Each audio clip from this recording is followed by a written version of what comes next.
Hello and happy Tuesday. Happy Tuesday. As you can see, I'm still in Mexico. It's my last day here. I'm looking forward to getting back home.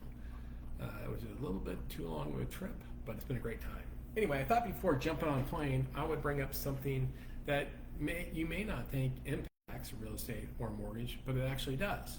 Now, why it has an impact, it's nothing that we can control, so there's nothing to do. It's just more a point of conversation, especially if, say, one of your clients bring it up. But the article I'm talking about today is why aren't people having babies? And this was with Sherwood News a couple days ago. I put a link to the article in the notes below, and I did a post on LinkedIn, I think on Sunday, about this topic. And so here's the general deal. People are having a lot less babies, and it's a problem.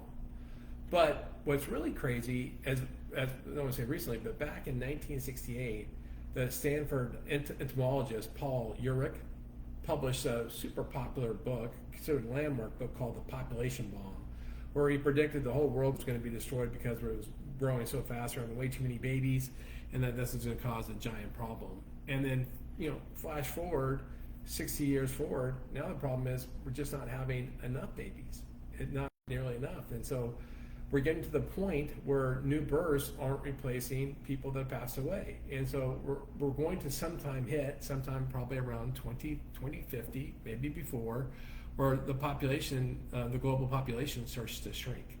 And it's really interesting. But already in 70% of the countries, it is shrinking. And so here are some statistics. The global total fertility rate, that's the amount of kids that, women have on average, has fallen in half since 1970 to just 2.25. And to put this in perspective, the replacement rate is 2.1. And so you can see we're getting close where we keep having the fertility rate drop, the replacement rate stays the same, we're going to cross over. And it's really accentuated in some countries over others. And as a matter of fact, another way to look at it, women today bear one fewer child on average than they did in 1990, just 30 years ago. And the Lancet recently estimated that by 2050, more than 3/4 of countries worldwide will not be able to sustain their population size over time. Now, you guys, by the way, I'm going to link this back to real estate and mortgage in a minute. I'll just keep going through a few statistics, because let's look at America. The fertility rate in America hasn't been above the replacement level of 2.1 since 2007. So the replacement rate in America is 2.1.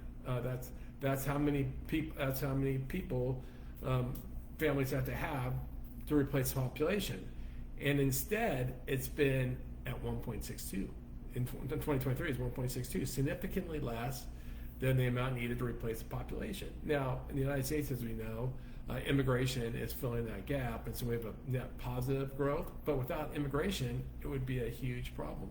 And in other countries, it's even worse. Of course, fertility rates in Europe have stagnated significantly. All sorts of countries there, they're all around 1.4 fertility rate, which is super small, super low. But the worst fertility rate in the world is South Korea at 0.72. At 0.72, they will quickly run out of population to replace their, the dying population, which will be a huge problem, right? Now, why is this a problem, and what does it have to do with real estate? Well, here's the big deal. Population growth is a tailwind to the economy, right? Because more people are contributing to the GDP, more people are contributing to the overall economy of the nation. There's growth, right? That's the first thing. So when you have growing population, it's a tailwind to the economy.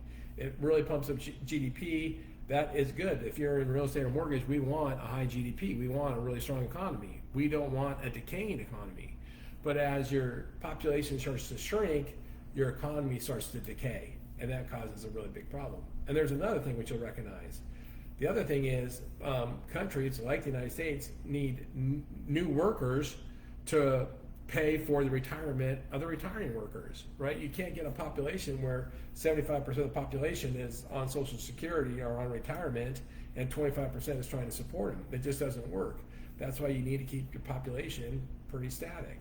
So what happens as countries' populations drop, their economy weakens, their GDP drops, and then they start to have giant budgetary problems over the promises they've made to their seniors because your percentage of working people, the percentage of not working people gets out of balance, and then you get into this really bad spiral. It's all really bad. Now, what does that mean for us? There's a chance maybe someone will ask you, what's the future of real estate as the impact of population? And all you can do is encourage them to have babies, have babies, have babies. And that's what countries are doing all around the world. They're putting out marketing campaigns, they're putting out ad campaigns about it's patriotic to have babies. Matter of fact, Russia just rolled out a really odd, both what they call a carrot and stick policy. The carrot is they'll give you, like your kid gets education, everything free, and the stick is they actually have people knock on your door and browbeat you on why you're not having kids. I don't know if that's the best strategy. But just know population's a problem. Now, we're going to start facing some of these problems. It depends if we start to become really tight on immigration, because immigration is what's saving us right now. And as we speak of that, where populations is growing radically is in Africa, where it's like 6 kids. The fertility rate's like 6. And so it's possible that the populations from African countries could populate the world. That's possible. I don't know if that's what we want or don't want, but it's just know it's a problem. So let's wrap this up. I don't know if you found this interesting. I found it kind of interesting. Check out my LinkedIn post yesterday, or check out the article. It's a pretty actually interesting article. But I thought I'd wrap it up by going through, hey, why is it that people are not having kids, right? Why? What's their thought behind it? All right, you guys want to hear this list? Number one answer, they just don't want to. Yeah, over half of people don't have kids, they don't want kids. Next is they want to focus on other things. Third most popular answer, concerns about the state of the world. Okay. Fourth is can't afford to raise a child. Understand that. Next is concerns about the environment. Following that is haven't found the right partner. Well, that's a good answer. And then they don't really like children. That's hardcore. 20% of the respondents say they don't like children. That's not funny. I mean, come on. Where's our spirit? Come on. You gotta love kids. After that is negative experiences with their own family growing up. And the last 2 answers are infertility or their spouse doesn't want to have children with them. So those are the reasons why people don't have kids. But it's a problem. We got to start having more kids if we're going to support the economy, support the population. We're below the replacement rate. Our fertility rate's way below it. It's dropping below it all over the world. And so there you go. One more thing that can keep you up at night, worrying about mortgage and real estate. The hidden trap. Not enough people to buy homes. Not enough people for home formation. This fear that we're at 4.5 million shortage of 4.5 million homes in America. If the replacement rate continues, or our replacement rate continues to fall, or fertility rate continues to fall, that problem will be solved over time. Anyway, I thought you might find it interesting. I know I found it interesting. I hope you're having a great week, and I look forward to talking to you again soon. Thanks.